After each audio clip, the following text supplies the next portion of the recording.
오늘 우리 주신 하나님의 말씀 사사기 7장 1절에서 8절까지의 말씀입니다. 한 절씩 교도하도록 하겠습니다.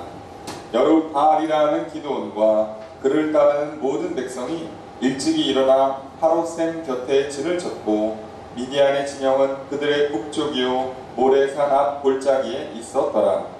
여호와께서 기드온에게 이르시되 너를 따르는 백성이 너무 많은즉 내가 그들의 손에 미디안 사람을 넘겨주지 아니하리니 이는 이스라엘이 나를 벗어 스스로 자랑하되 내 손이 나를 구원하였다 하리라 함이니라. 이제 너는 백성의 귀에 외쳐 이르기를 누구든지 두려워 떠는 자는 길앗 산을 떠나 돌아가라 하라 하시니 이에 돌아간 백성이 22,000명이요 남은 자가 10,000명이었더라. 여호와께서 또 기드온에게 이르시되 백성이 아직도 많으니 그들을 인도하여 우리 가로 내려가라. 거기서 내가 너를 위하여 그들을 시험하리라.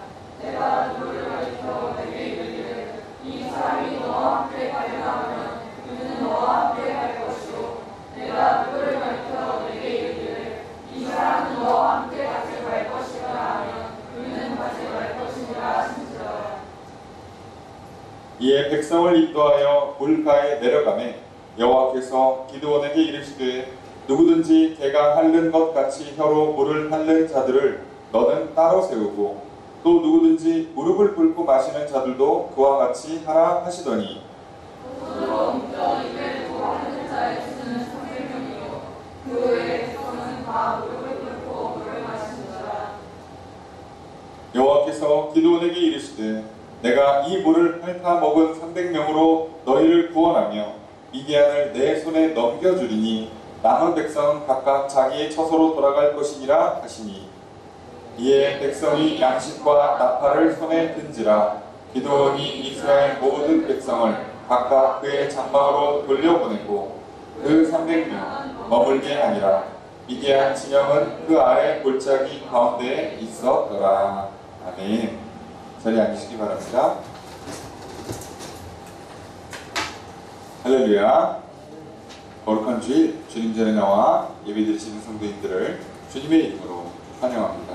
우리 옆에 있는 분들과 사랑의 기절 나누겠습니다. 인사합시다. 사랑합니다. 축복합니다. 이 시간 주 앞에 나와 예배드리시는 성도님들에게 주님의 크신 은혜가 함께 있기를 주의 이름으로 축복합니다. 우리가 주일 낮 예배 시간에 사사기 말씀을 살펴보고 있습니다. 그리고 지금 기드온에 관한 말씀을 살펴보고 있습니다. 사사기 6장부터 이제 기드온에 관한 이야기가 시작됩니다. 그 시작은 미디안 족속이 이스라엘을 괴롭히는 것으로 시작합니다. 이스라엘 백성이 미디안으로 말미암아 혹독한 시련, 고난을 당하던 중에 하나님께 부르짖고 하나님은 그 부르짖음을 들으사 이스라엘을 구원하기 위해서 한 사람을 찾아가 만나주십니다. 바로 그 사람이 기드온이죠. 기드온을 만나서 기드온을 부르십니다. 기드온을 부르는 것까지는 좋은데 기드온이 하나님 말씀을 들어도 도무지 믿어지지가 않아요.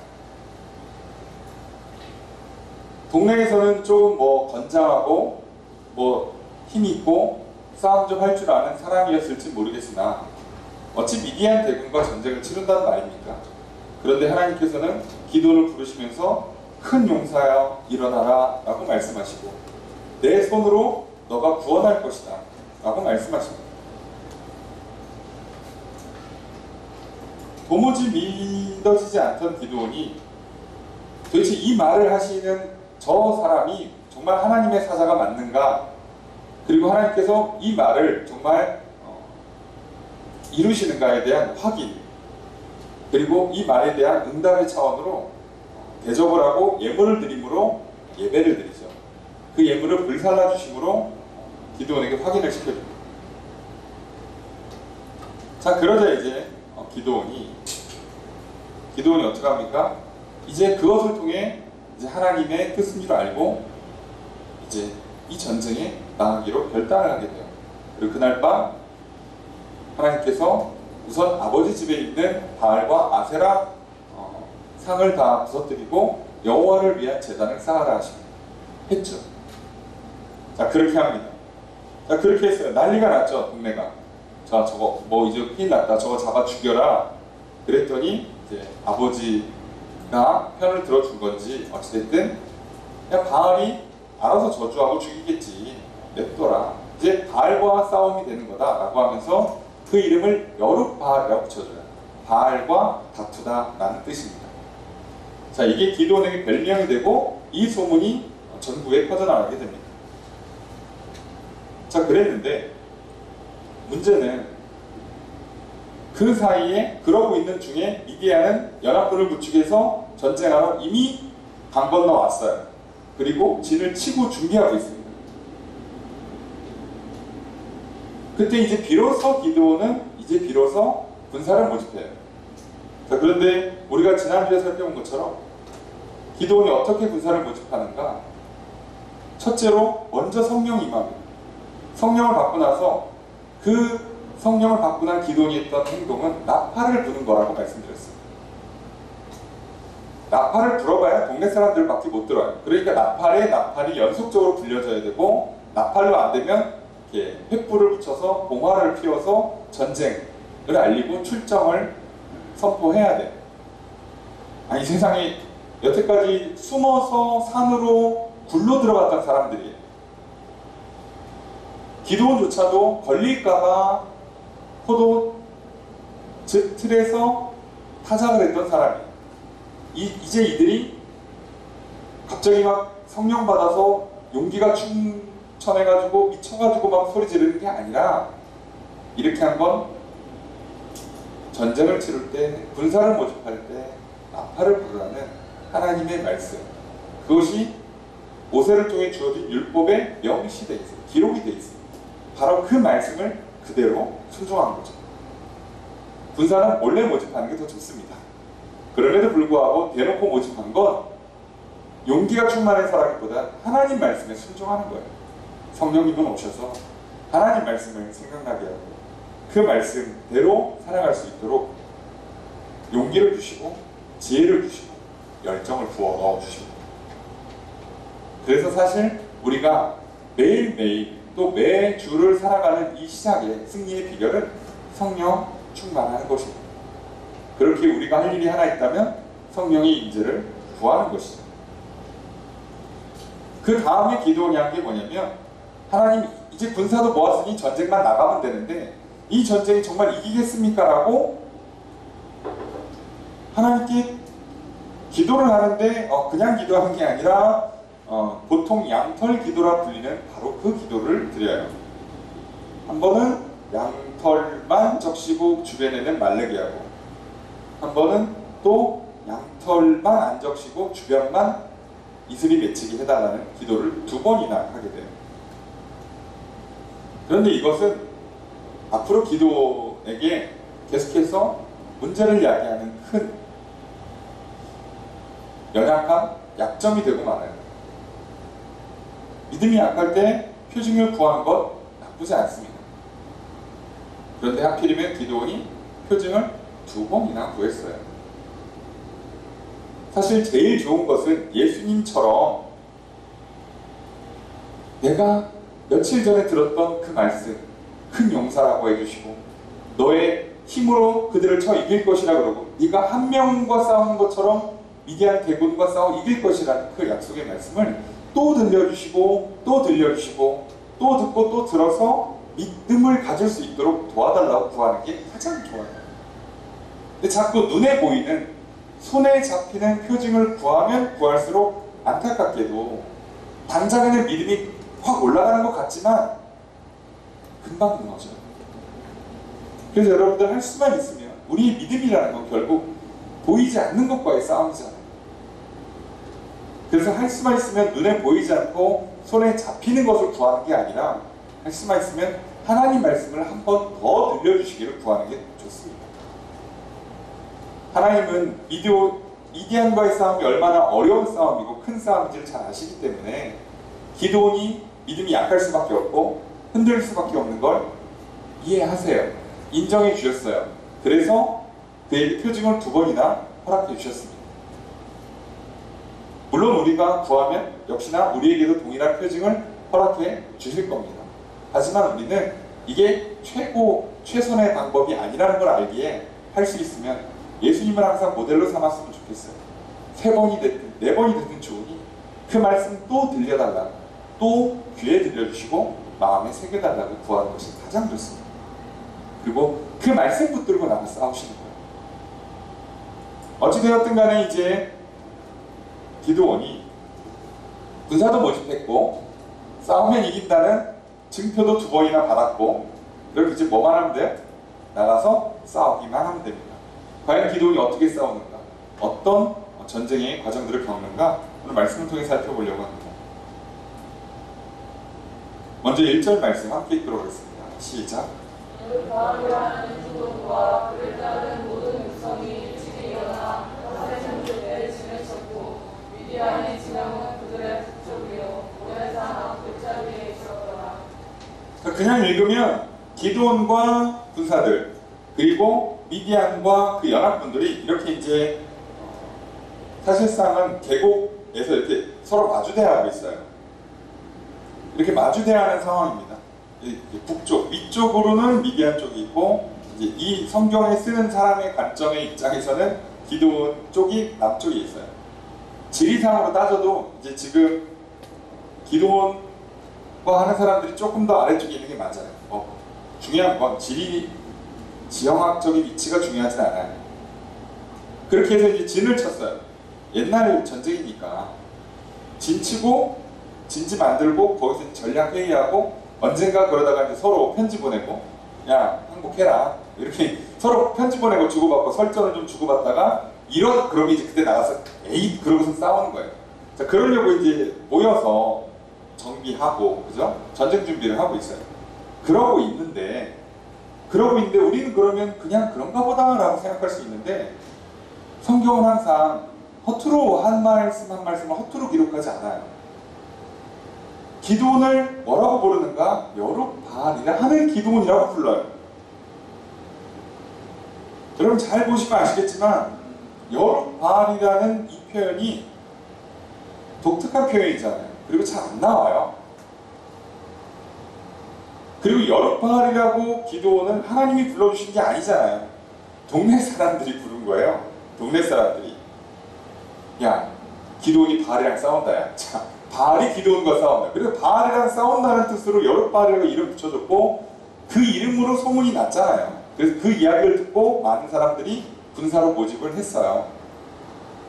그런데 하나님께서 그 이름을 굳이 한 번 더 드러내 주신다는 건 이것이 갖고 있는 의미 때문에 그렇습니다.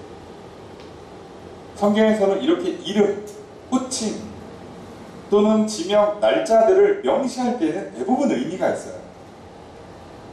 그럼 굳이 왜 이것을 여룹바알이라 하는 기드온이라고 써놨을까요? 그냥 기드온과 그를 따르는 백성들, 군사들이라고 쓰면 될 것을 왜 여룹바알이라고 하는 기드온이라고 굳이 명시를 했을까요?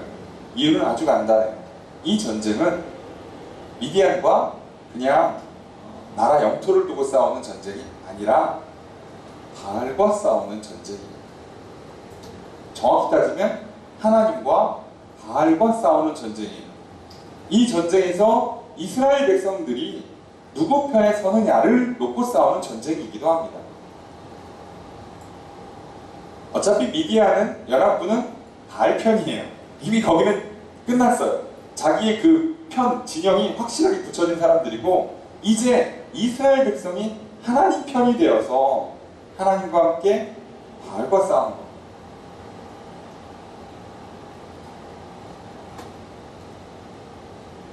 그래서 이 전쟁은 겉으로 볼 때에는 이스라엘과 미디안과의 전쟁이고요. 그 안에 숨겨진 의미를 들면 하나님과 바알로 대표되는 우상과의 영적 전쟁이에요. 하나님 나라와 세상과의 영적 전쟁이라는 뜻입니다. 자, 그렇다면 오늘 우리는 이 본문을 통해서 세상에서 우리가 치열한 전쟁 같은 삶을 살 때 어떻게 승리할 수 있는가에 대한 지혜도 얻고 하나님께서 주시는 승리의 메시지도 들을 수 있지만 동시에 우리가 이 세상에 살면서 어떻게 영적인 싸움, 믿음의 싸움, 이 싸움을 싸워 이길 것인가에 대한 그 전쟁의 원리, 하나님께서 요구하시고 어떻게 승리를 이끌어 가시는가에 대한 내용도 동일하게 오늘 본문을 통해 알 수 있는 것입니다. 여러분, 전쟁에 대한 기본 태도는 똑같아요. 뭐라고 써있냐? 백성이 일찍이 일어나 땡땡땡이. 자, 전쟁은 일찍 일어나야 합니다. 전쟁 치르는데 늦게 일어나면 자다가 죽어요. 자, 그러니까 물론 오늘날은 밤낮 안 가리고 싸울 수 있는 시대지만 고대에는요, 밤엔 전쟁이 진짜 어려워요. 아무것도 안 보이잖아요. 중동에서의 전쟁이라는 건 달빛, 별빛만 의존해 싸워야 돼요. 그러니까 전쟁을 할 수가 없어요. 그러니까 해 뜬 낮에 해야 돼요. 그럼 해가 뜰 때는 이미 뭐 해야 된다고요? 전쟁 준비를 한 상태에서, 무장한 상태에서 해가 떠야 된다는 뜻이에요. 당연히 아침에 일찍 일어나야죠. 성경을 잘 보십시오. 전쟁을 준비하는 모든 이스라엘 백성들의 그 내용이 기록되어 있는 본문마다 다 일찍 일어났다고 써있어요. 여러분, 세상에서 승리하려면 일찍 일어나셔야 돼요. 무조건 아침형 인간이 되라는 뜻이 아니라 부지런해서 하셔야 돼요. 미리미리 준비하지 않고 세상에서 치열한 경쟁, 세상에서의 많은 전쟁 같은 일들을 치러나갈 때 승리할 수 없어요. 여러분, 게으름고 이기는 건 하나님 나라에도 없지만 세상에서도 안 돼요. 그냥 안 돼요. 그러니 여러분, 어떤 싸움이든 간에 싸워 이기고 싶으시다면 일찍 일어나십시오. 부지런하십시오. 미리미리 준비하셔야 합니다. 절대로 게으르시면 안 돼요. 게으름은 이미 모든 전쟁을 치는 지름길이에요. 게으르면 무조건 집니다. 여러분, 세상에서 싸움에서도 지고요, 영적인 전쟁에서도 져요. 게으름은 져요. 사단은 어떻게든 우리를 게으르게 만들 거예요. 나태하게 만들고 안일하게 만들 겁니다. 정신을 해이하게 만들고 마음을 풀어지게 만들고 익숙하게 만들고 편리하게 만들어서 우리를 자꾸 약하게 만들 거예요. 그러니 여러분, 기억하십시오. 전쟁은 무조건 부지런해야 합니다. 세상에 성공한 사람들 보세요. 게으른 사람은 한 명도 없어요. 가끔씩은 저게 한 사람이 저 일을 다 감당할 수 있나 싶을 정도로 일을 해요. 세상에서도. 우리가 영적인 싸움을 싸우는데 하루를 시작하면서 기도, 아니 뭐 1시간씩 하는 건 바라지도 않겠어요. 3분도 기도를 못하고 하루를 시작한다. 아침을 일어나는데 정신차리고 기도조차 하지 않는다. 말씀 한 구절을 떠올리지 않는다. 여러분, 부지런히 기도하고 부지런히 말씀 보지 않으면 우리의 영혼을 지킬 수 없어요. 믿음을 지키지 못합니다. 분명히 우리는 하나님 말씀을 잊어버리고 말 거예요. 그러면 세상에서 하나님 나라가 아니라 지옥을 맛보며 살겠죠. 그러니 이 하루를 승부하는 아침을 시작할 때 정말 5분이어도 좋으니까 기도하고 말씀 한 구절 붙잡는 게 뭐 얼마나 대단한 일입니까? 그런데요, 그 잠깐을 하려면요, 부지런해야 돼요. 부지런하게 대단하게 막 뭐 1시간, 2시간 전부터 일찍 일어나는 뜻이 아니라 그 잠깐 정신을 차리고 있어야 된다.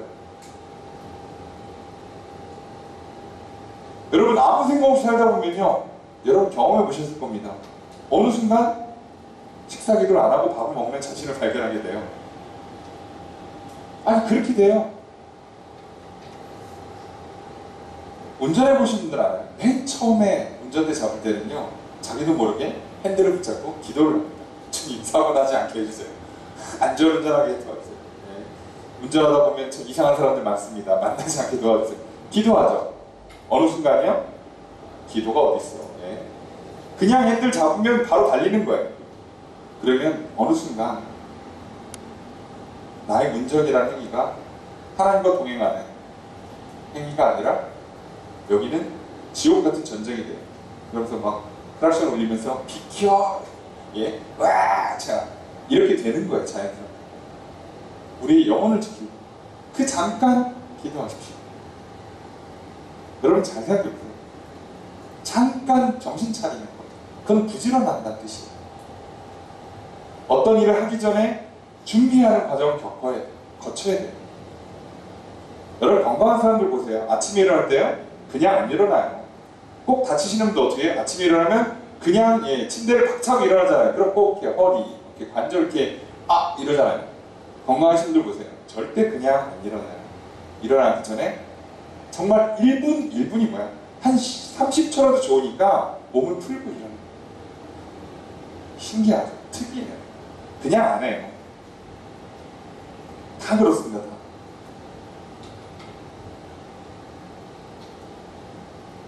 여러분 차를 관리하실 줄 아는 분들은요, 진짜 급하지 않으면 웬만하면 시동 키자마자 밟고 그러지 않아요. 그게 뭔지 알아요. 예열이 얼마나 중요한지 알아요. 그래서 정말 10초라도 좋으니까 잠깐 숨 돌리고 차를 움직여요. 여러분 놀라운 건 뭔지 아세요? 차의 거의 모든 문제는요, 대부분 킬 때 일어나요. 킬 때 차 상태를 확인할 수 있거든요. 차 킬 때 엔진 소리가 이상하면 웬만하면 끄시는 게 좋아요. 요즘 같은 때는 잘못하면 급발진 나고 오작동 일으킬 수 있어요. 그 잠깐만 정신 차려야 돼요. 그 잠깐 차 상태를 확인하는 부지런함, 그 잠깐 말씀을 떠올리고 기도하는 부지런함이 승리하게 만들어요. 마찬가지, 운동도 마찬가지고 공부도 마찬가지, 일도 마찬가지. 뭐든지 우리가 싸우는 모든 싸움은요, 이 잠깐의 정신을 차릴 수 있는, 준비하고 시작할 수 있는 부지런함이 승리를 만들어요.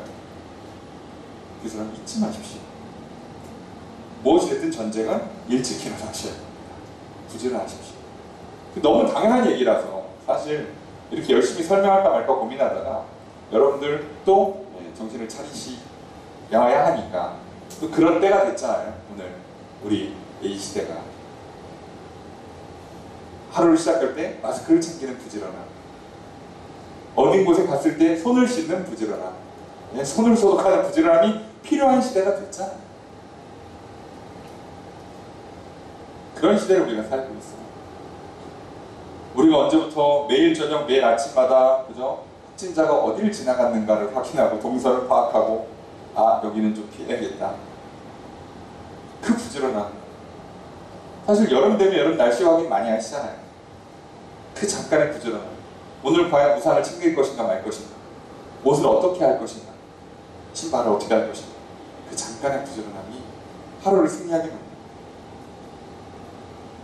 자, 그래서 기도원도, 이스라엘 백성도 기본은 돼 있어요. 여러분 전쟁 치르는데 이 정도도 안 하겠습니까? 기본은 돼 있어요. 자, 그렇게 하는데 2절 말씀 읽겠습니다. 시작. 여호와께서 기도원에게 이르시되 너를 따르는 백성이 너무 많은즉 내가 그들의 손에 미디안 사람을 넘겨주지 아니하니 이는 이스라엘이 나를 거슬러 스스로 자랑하기를 내 손이 나를 구원하였다 하려 함이니라.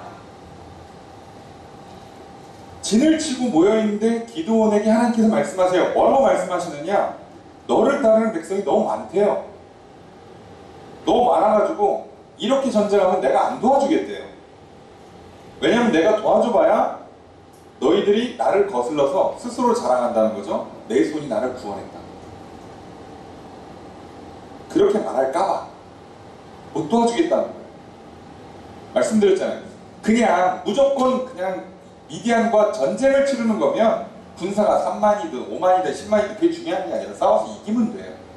근데 지금 이 전쟁은 단순한 전쟁이 아니에요. 사사기에서의 전쟁은 대부분 단순히 대적과의 싸움이 아니라 영적인 전쟁의 의미를 갖고 있어요. 왜냐하면 그 원인이 다 신앙적인 문제잖아요. 우상숭배 때문에 생긴 문제고 그 문제를 풀기 위해 싸우는 전쟁이기 때문에 겉으로는 세상의 전쟁이고 속으로는 영적 전쟁이 될 수밖에 없는 싸움입니다. 그래서 하나님께서 뭐라고 말씀하시느냐? 사람이 너무 많다는 거죠. 지금 성경을 읽어보시면 아시겠지만 기드온이 모집한 현재 군사의 숫자가 32,000명 정도예요. 두 번에 걸쳐서 나갑니다. 첫 번째 테스트를 통해서 22,000명을 내보내고 10,000명이 남고요. 두 번째 테스트를 통해서 9,700명 보내고 3,000명이 남겨요. 32,000명이 군사가 모집됐는데 이게 많대요. 그런데 여러분 성경을 읽어보시면 미디안과 연합군이 몇 명인가 정확한 숫자는 안 나와요. 뒤에 보시면 자 미디안 연합군의 일부의 숫자가 한 12만 명, 그리고 또 뭐 12,000명 이렇게 나와요. 그러니까 지금 대략 파악하는 건 미디안 군사가 최소한 13만 5천이고 최대는 근 20만이라는 뜻이에요. 그러니까 이 당시 규모로 치면요 어마어마한 규모예요. 3만 2천도 적은 규모가 아니고요. 20만은 진짜 적은 규모가 아니에요. 그러니까 총력전을 펼치고 있는 거예요. 지금 양쪽 진영 다 총력전을 펼쳐요. 넉넉히 평균 잡아 미디안 연합군이 15만이라고 쳐봅시다. 15만 대 3만이에요. 오, 이거 쉬운 싸움 아니죠? 5배예요, 5배. 자, 그런데 5배는요, 어떻게 열심히 하면 해볼만해요. 5배라니까 느낌이 안 오세요? 경쟁률 5대1. 야, 이걸 여러분 우리 생각에 뚫어볼만 하다 싶죠? 예. 그렇잖아요. 5대1이면, 요즘 같은 경쟁 사회에서는요, 취업시장 뚫으려면 5대1을 기본으로 깔고 들어가니까, 5대1은 역시 쉽진 않아요. 쉽진 않지만, 그래, 내가 열심히 하면, 운이 좋으면 붙지 않을까?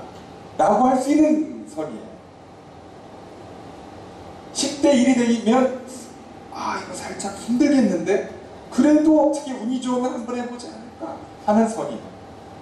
하나님께서 그 허락을 안 해주세요. 이들이 어떻게 열심히 해서 한번 돼볼만 하다? 그러면 난 그건 허락하지 않겠다.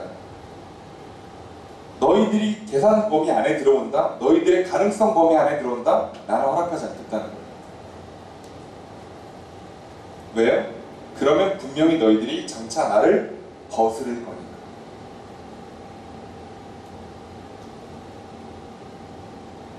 여러분, 이 영적 전쟁의 승부수는요, 믿음에 있고, 당연히 믿는다는 얘기는 순종한다는 뜻이기도 해요. 믿음과 순종이 있어요. 그러니 하나님께서 이 전쟁을 통해서 회복시켜야 되는 건 단순히 미디안을 내쫓고 이스라엘에 평화를 주시는 것뿐만 아니라 이스라엘 백성 안에 믿음과 순종을 넣어 놓으셔야 돼요. 그리고 이제 뒤에 보시면 알겠지만 그 믿음과 순종을 방해하는 장애물 2가지를 제거하시는 거예요. 그럼 오늘 우리는 하나님께서 믿음과 순종을 방해하는 장애물은 뭐냐? 내가 있는 그 일반의 가능성 조차도 허락하지 않겠다는 뜻이 돼요. 아니, 열심히 하면 돼보지 않을까? 그게 무슨 믿음이에요? 라고 할 수 있죠. 하나님 볼 땐 그것도 믿음이에요. 희박한 가능성에 의지하는 것조차도 하나님 볼 땐 믿음이라는 거예요. 그것조차 믿지 말라는 거예요. 어렵지만 할 수 있지 않을까? 그것도 사실은 믿음이에요. 그 믿음 갖지 말라고. 하나님만 믿으라고. 여러분, 우리가요, 대부분 이렇게 살아요. 어찌 하면 되지 않을까?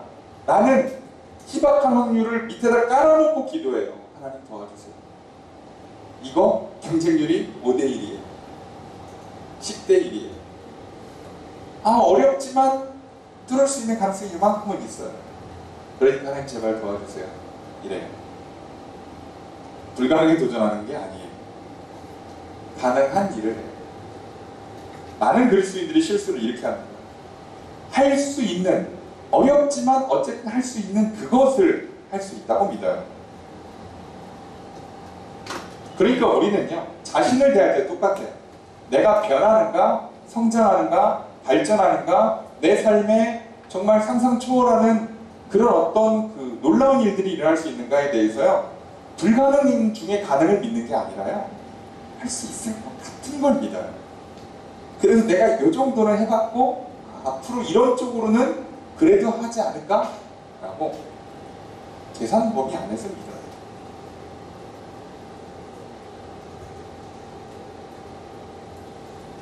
하나님을 향한 믿음, 사실상 불가능에 도전할 수 있는 믿음이어야 돼요. 정말 일말의 가능성조차 없는 데 가야 돼요.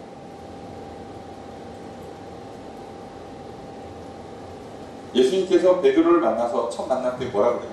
물고기에 잡힌 게 있냐? 아니요, 없습니다. 밤새 그물을 던졌는데 어떻게 된 게 오늘따라 정말 한 마리도 안 잡힙니다. 그래? 그러면 깊은 데다 한번 던져볼래? 라고 얘기해요. 베드로 입장에 무슨 생각이 들까요? 아니, 물고기는 기본적으로 얕은 곳에서 잡힙니다. 깊은 데서는 안 잡혀요. 밤새 못 잡았다고. 나 프로예요, 프로. 이게 직업인 사람이라고. 지나가시는 분이 뭐 하시는지 모르겠지만 말이 안 되는 거 시키지 마. 이분 뭘 모르시네. 뭘 깊은 데다 던져요. 라고 해야 되는데 정말 물고기가 잡힐 가능성이 하나도 없는 그곳에다가 던지라고 시킨 거예요. 근데 베드로가 어떻게 해요? 뭐라고 말씀하죠? 내가 누군지 몰라서, 그죠? 주님의 말씀을 의지하여 던집니다. 이게 무슨 얘기예요? 나 같으면 절대 안 던진다는 얘기예요. 왜? 여기 무조건 없어. 내가 오늘 하루 종일 던져본 데기도 하고 당연히 여기는 심지어 안 잡혔고 안 잡히는 곳이에요. 한 번도 던지더라도 물가에 와서 던졌어야 되는 거예요. 어차피 던져봐야 오늘은 안 잡혔어요. 하루 종일 한 마리도 안 잡혔어요. 그런데 가능성이 전혀 없는데 뭐 때문에 던진다고요? 예수님 말씀 때문에. 그렇게 던졌더니 그물이 찢어질 정도로 잡혀요. 이게 말이 돼요? 밤새 한 마리도 안 잡히는 게 잡힐 가능성이 전혀 없는 곳에다가 그냥 던졌는데 그물이 찢어지도록 잡혀요. 혼자 못 건져내서 옆에 있는 형제 동료들 불러다가 던져 올렸어요. 그리고 어떻게 해요? 뛰어와서 예수님 앞에 엎드립니다. 사람이 아니구나. 이건 불가능한 일입니다. 예. 여러분, 불가능한 거예요. 믿음은 불가능한 거예요. 하나님 말씀에 의지해서 순종한다는 것은 불가능에 도전하는 거지. 할만한, 어렵지만 힘들겠지만 그래도 하면 될 것 같은 일을 하는 게 아니에요. 최선을 다하는 게 무슨 죄입니까? 죄 아니에요. 기도원 잘못한 거 없어요. 네? 기도원 잘못한 게 없고 군사를 모집하는데 3만 명 모인 게 무슨 죄예요? 잘못한 거 전혀 없어요. 단지 하나님께서 이 전쟁의 의미에 맞게끔 지금 정리를 하고 계시는 거예요. 그래서 여러분 잘 생각해 보세요. 우리가 전쟁을 치를 때 정말 내가 하나님을 믿고 있는가? 정말 하나님 말씀 때문에 하고 있는가 돌아볼 때는요, 딱 이거 하나예요. 가능성 높은 곳에 도전하시면서 하나님 도와주세요라고 하는 건 어쩌면 진정한 믿음이라고 볼 수 없을 때가 많아요.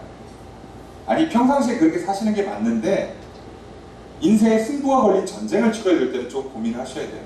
이게 정말 하나님 말씀을 두고 내 인생에 한 번 선택을 통해서 인생이 결정나는 중요한 순간이라고 하신다면 정말 하나님 말씀대로만 가고 있는 건지를 보셔야 돼요.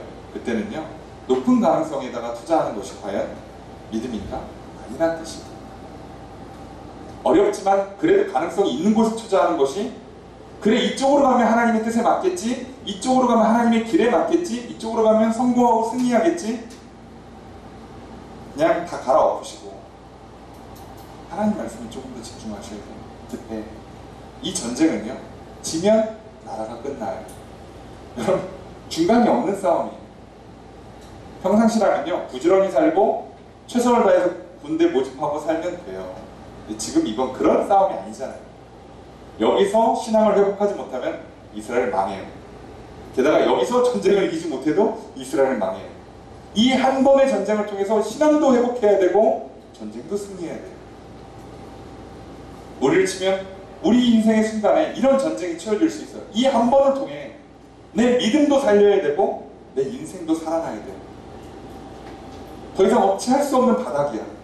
신앙 상태도 바닥이고 삶도 바닥이에요. 이대로 가봐야 어차피 답이 없어요. 그러면 한번 결단 내려야죠. 그때는요, 가능성 높은 데다 투자하는 게 하나님 말씀에 투자하는 거예요. 그럼 하나님께서 어떻게 그걸 걸러주시는가? 이게 참 신기해요. 어떻게 이걸 걸러서 하나님이 나를 구원하신다, 하나님이 나와 함께 하신다는 건 증명할 수밖에 없는 일을 만들어내시는가? 그것이 이제 오늘 본문에 나오죠.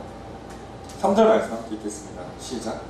이제는 백성의 길에 외쳐이르되 누구든지 병 떠는 자는 빌라 산을 떠나 돌아가라 하시니 이에 돌아간 백성이 2만 1,000명이요 남자라 남녀였더라. 첫 번째로 갈르시는데 뭐라고 가르는가? 그냥 외치래요. 자, 두려워 떠는 사람은 돌아가. 여러분, 이게 되게 단순한 것 같지만 말이 안 돼요.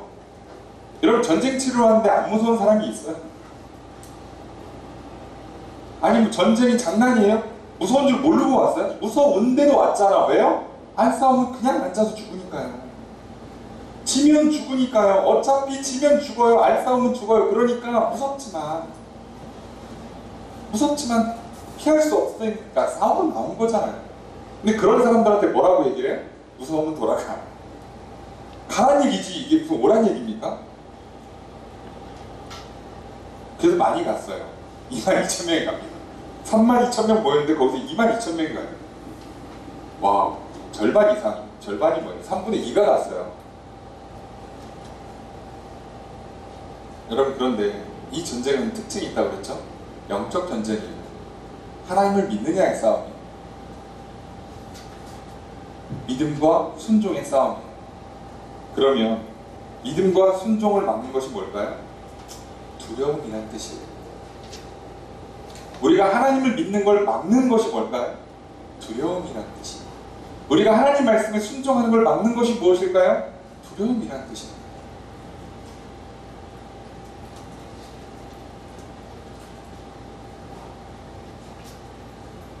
아니 전쟁은 다 두렵죠. 적군은 다 두렵죠.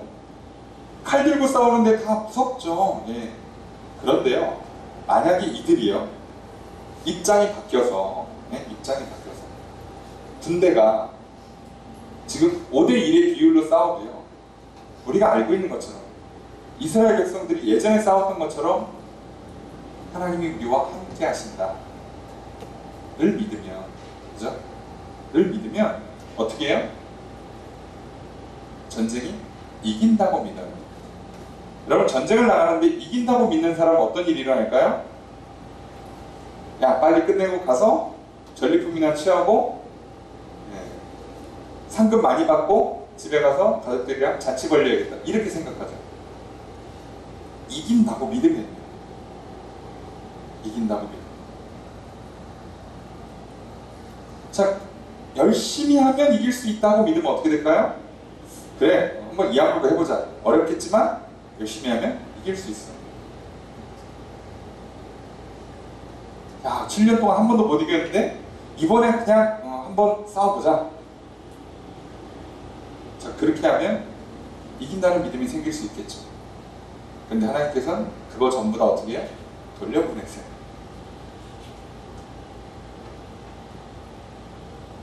이를 악무는 거, 피할 수 없어서 싸우는 거, 무섭지만 꼭 참고 나가는 건 용기가 아니에요.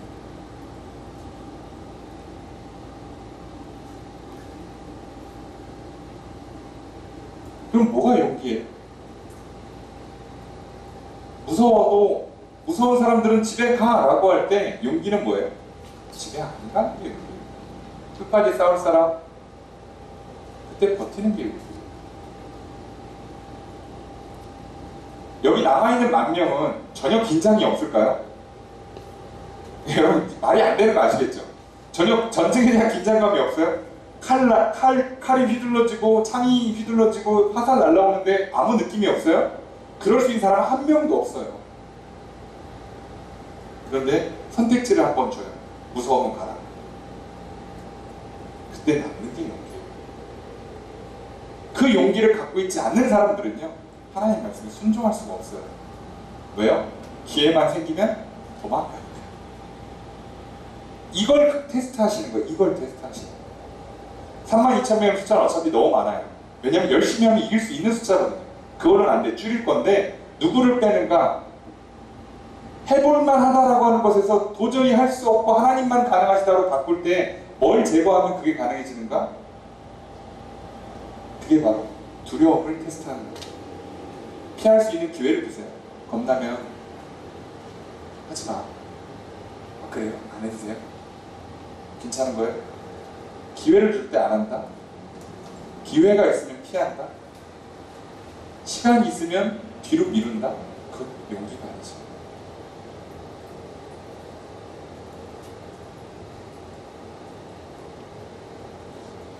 그렇기 때문에 이제 남은 사람들은 뭐만 갖고 용기를 내는 거예요? 하나님만 보고 용기를 내는 거예요. 승률 계산 이런 거 안 해요. 지난 과거의 패배, 승률, 상처, 경험, 전쟁의 전략 이런 거 다 날리고 이제 뭐만 보겠다는 거예요? 하나님만 보겠다는 거예요. 왜 안 무섭겠어요? 근데 무서움에도 불구하고 무서운 사람은 가라고까지 했는데도 불구하고 안 가고 버티는 사람들은 하나님만 보겠다는 거예요. 그래야 싸울 수 있어요. 그래야 이깁니다. 여러분 두려움에 빠지면 져요. 두려운 사람들은요 기회만 있으면 도망쳐요. 안전한 기회를 제공하면 도망친다니까요. 그런데 심지어 이걸 하나님이 안전한 기회를 제공해 주잖아요. 괜찮으니까 무서움 집에 가. 그랬더니 어떻게? 가요.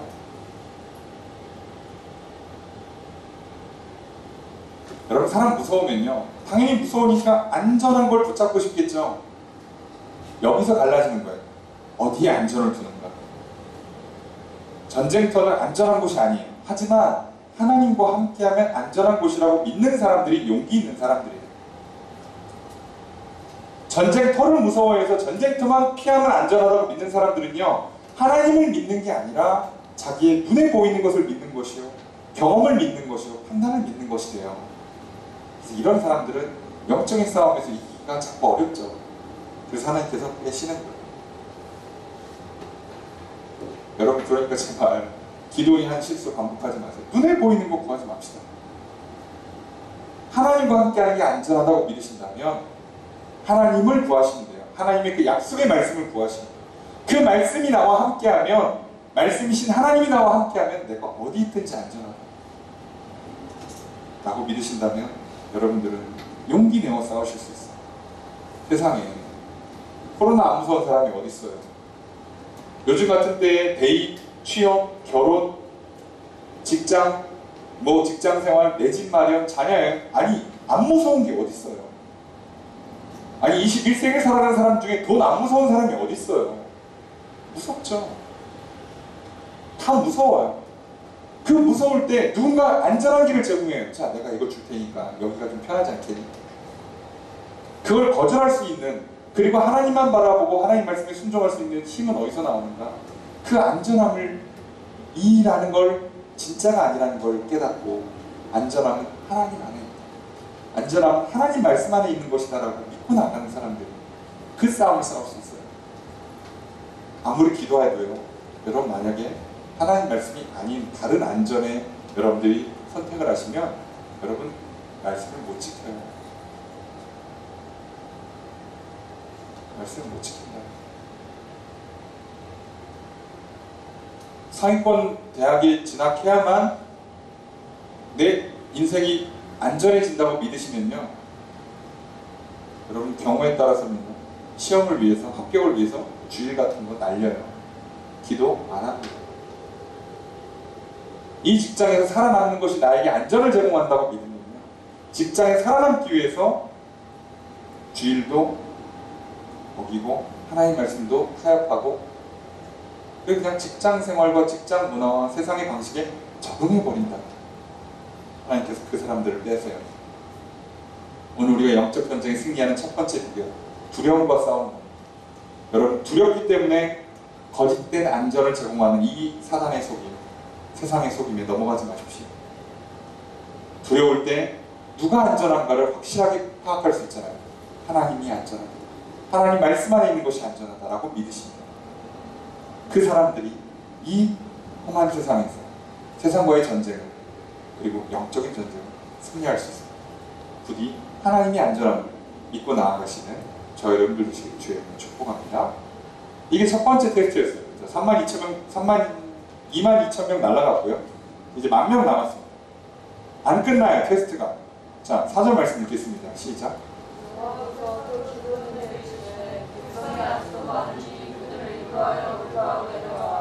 거기서 내가 너를 위하여 그들을 시험하리라. 내가 너를 가르쳐 내게 이르기를 이 사람이 너와 함께 가리라 하면 너는 너와 함께 갈 것이요 내가 너를 가르쳐 내게 이르기를 이 사람은 너와 함께 하지 말 것이냐 하면 너는 너와 갈 것이냐 하시니라. 자 하나님께서 사람이 너무 많대요. 그래서 아직도 많대. 10,000명 남았는데 많대요. 저기 적당히 추산해서 15만 명인데 10,000명이 많대요. 15대 1이 많대요. 얼마나 줄이시려고 하는 거예요? 여러분 오늘 우리들이 공무원 시험 15대 1 정도는 뭐 우습죠? 맞아요. 그러니까 하나님도 15대 1은 아니라는 거예요. 이들 속에 가능성이 있어. 15대 1은 해볼 만하다고 생각한다는 거예요. 평균 30대 1 정도 나와요. 공무원 시험이. 다 모자라잖아요. 다들 뭐라고요? 1만의 가능성을 믿어요. 사람이 30대 1 정도 믿는다니까요. 오, 대단하죠. 믿음이 있어요. 서울의 아파트 청약이 90대 1 정도 나온대요. 그래도 넣어요. 자, 믿음이 있어요, 사람들이. 그러니까 이게 인간이 갖고 있는 어떤 그 감각에 100대 1 이하는 해볼 만하다고 자꾸 생각하는 경향을 갖고 있나 봐요. 어지간하면 덤벼요. 생각해보세요. 지금 하나님께서 얼마나 낮추시는지. 자, 15대 1을 낮춰요. 그죠? 15대 1이 안 됐대. 자, 그래서 지금 10,000명인데 이걸 1,000명으로 줄이면 어떻게 돼요? 150대 1이 돼버려요. 근데 그거를 또 3분의 1로 줄였잖아요. 300명이니까. 그럼 어떻게 되는 거예요? 3배가 튕겨요. 여러분 450대 1로 만들어요. 경쟁력. 450대 1 싸우는 거예요. 이게 지금 적당히 잡은 거예요.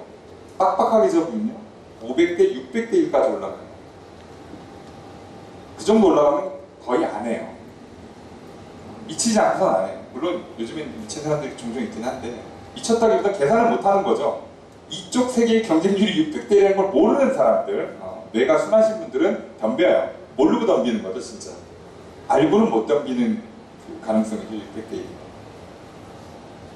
물론 심지어 이게 무슨 오디션도 아니고 전쟁이잖아요.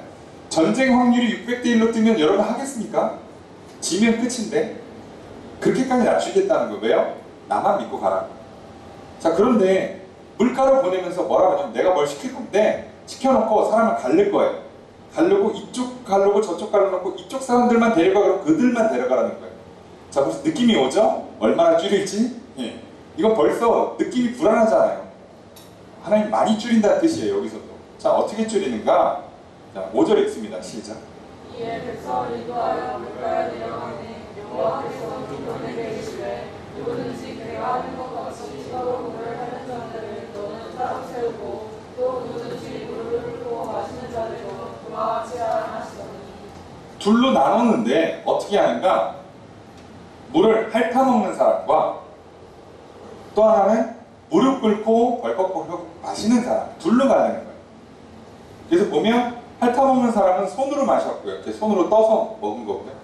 그리고 벌컥벌컥 들이키는 사람들은 무릎을 꿇어서 강이니까 강에다 이렇게 얼굴을 대고 먹는 거죠. 뭐 그냥 쉽게 얘기하면 여러분 체육 시간 끝나고 선생님이 수도가에서 물 마셔라고 하는데 이제 하나님이 시키는 거죠. 구분을 해라.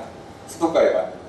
자, 지금 열심히 뛰고 왔어요. 지금 땀 뻘뻘 흘려요. 그런데 수도가에서 구분을 하는 거예요. 어떻게 해요? 손으로 대서 먹는 사람하고 이렇게 대서 아시죠? 예. 남자들은 주로 이렇게 하잖아요. 예. 가르라는 거예요. 둘을. 갈랐더니 어떤 일이 일어나요? 손으로 떠먹은 사람이 300이고 나머지가 9,700이에요. 자, 지금 기도원 속으로 뭐라고 얘기했어요? 제발 반반 떠라 반반. 그죠? 반반 떠라를 그렇게 외쳤을 거예요. 제발 반반 갈라져. 어디로 가도 문제 안 되게 반쪽 나왔으면 좋겠는데 미치죠. 300대 9,700이에요. 하나님 뭐라고요? 9,700명 집으로 돌려보내. 300명 갖고 하자. 와, 이건 그러면 왜 이게 기준이 되냐를 우리 살펴봐야 돼요. 이거는 단순한 전쟁이 아니에요. 영적 전쟁에서 왜 손으로 물을 떠먹은 사람을 왜 선별하셨는가요? 이 말씀을 하시면서 하나님께서는 이 300명 갖고 구원하시겠다고 약속하시거든요. 그럼 도대체 이 300명 무슨 특징이 있는가? 많은 사람들이 생각을 해요. 무릎 꿇은 것 때문이 아니냐. 야, 물 먹는데 무릎 꿇는 사람들은 먹고 사는 문제만 걸리면 바알한테 무릎 꿇는 거 아니냐. 아, 이거 너무 과한 해석이에요. 아니, 물 마시려고 무릎 꿇을 수도 있지. 그걸 가지고 뭐 바알 숭배했다 그러면 좀 너무 과한 거고, 전쟁하겠다고 온 사람들은 다 바알 숭배했다고 하기도 좀 그렇잖아요. 그러면 도대체 이게 무슨 차이인가?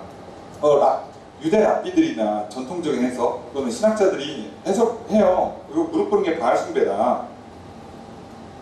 아니면은 군인이 경계에서 안 취하고서 그냥 막 고개를 쳐박은 게 문제다. 네. 경계가 언젠가?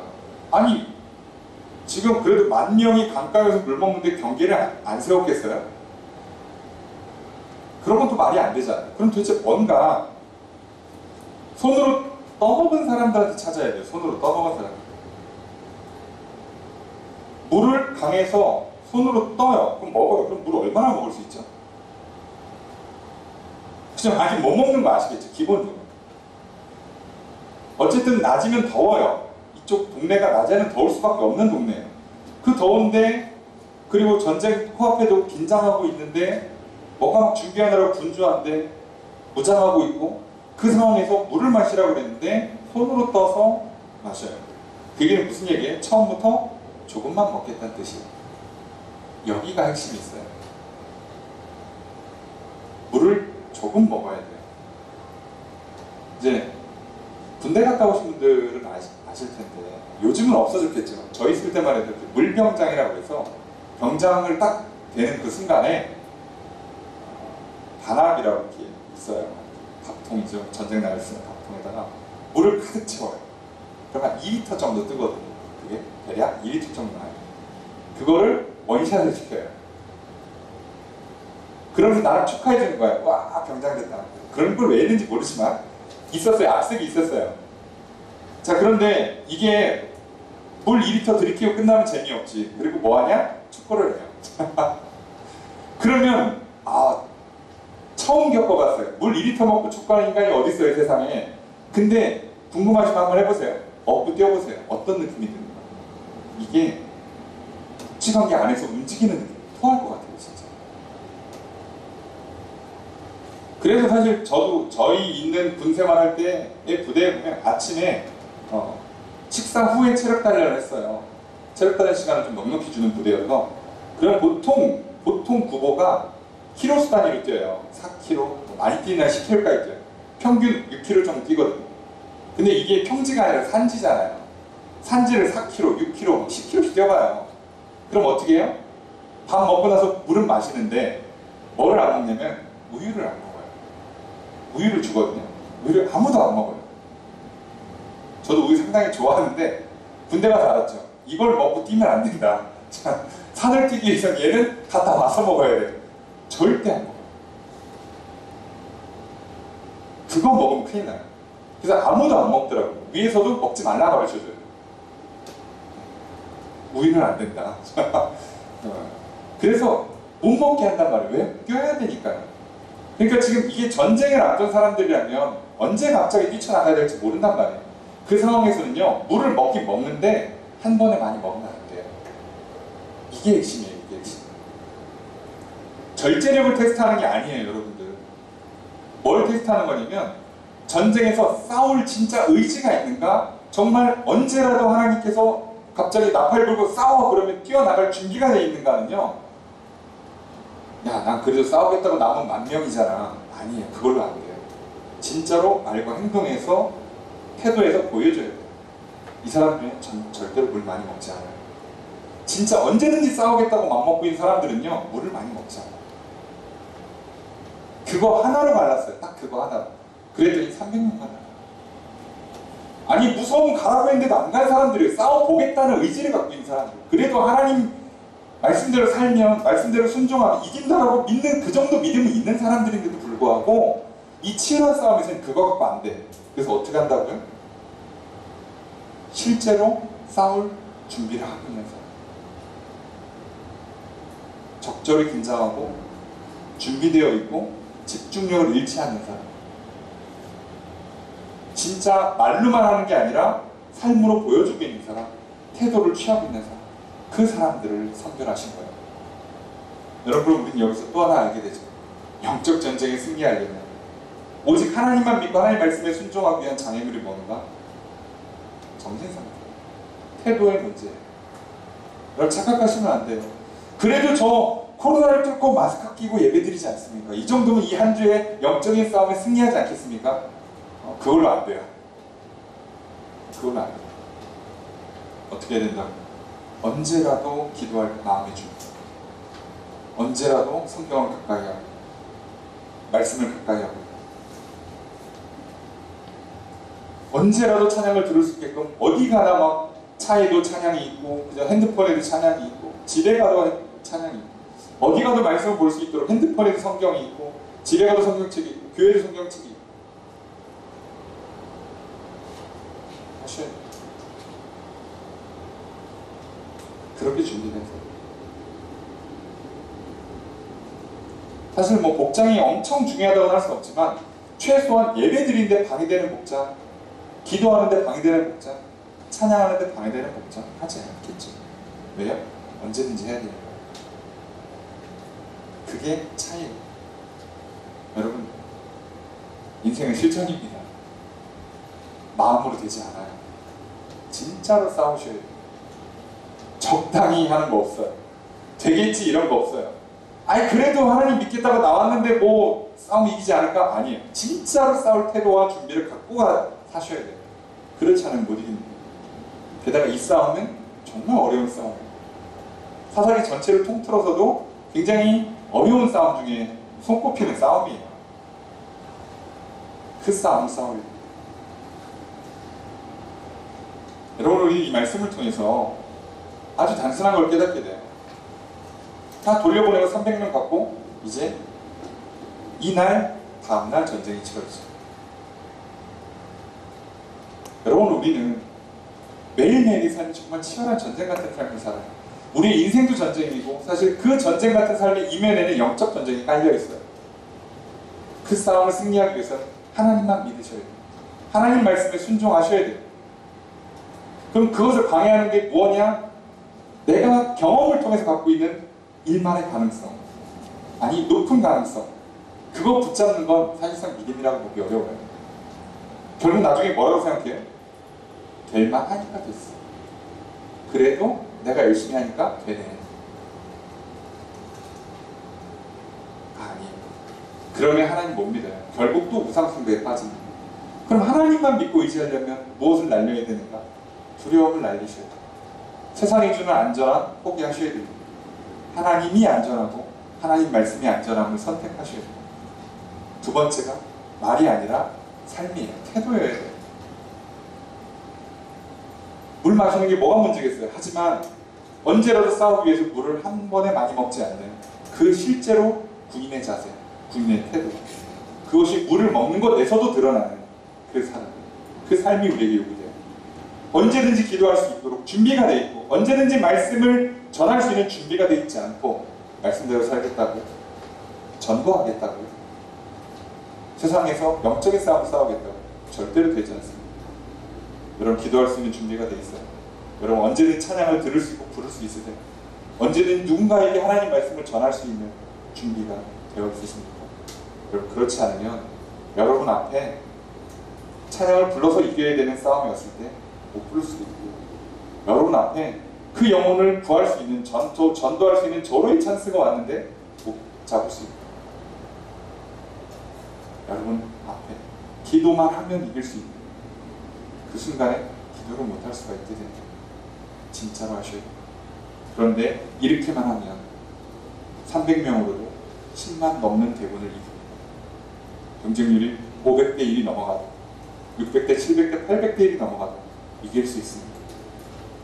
하나님과 함께하는 싸움, 하나님께서 이긴다 약속하신 싸움, 오늘에게 주어진 삶의 자리, 오늘에게 펼쳐진 인생, 다 가나안 복된 땅 아닙니까? 내가 내 발로 밟는 것 다 나의 땅이 될 것이요, 내가 그 복을 누리는 인생 아니겠습니까? 오늘 우리가 그 놀라운 승리를 누리는 비결이 바로 이것입니다. 세상은 끝없이 우리에게 우상을 가져다주고 우리를 넘어뜨리려 할 것입니다. 여러분, 싸우셔야 돼요. 우상과의 싸움, 그 싸움을 싸워 이겨서 여러분 정말 약속한 땅을 차지하시고 그 땅에서 많은 복과 좋은 것들을 누리며 살아가시는 승리의 인생, 기적의 인생, 복된 인생 살아가시길 주의 이름으로 축복합니다. 새롭게 시작한 한 주의 삶에 오직 믿음으로 영적 전쟁에 싸워 승리하시는 우리 모두가 되기를 주의 이름으로 축복합니다.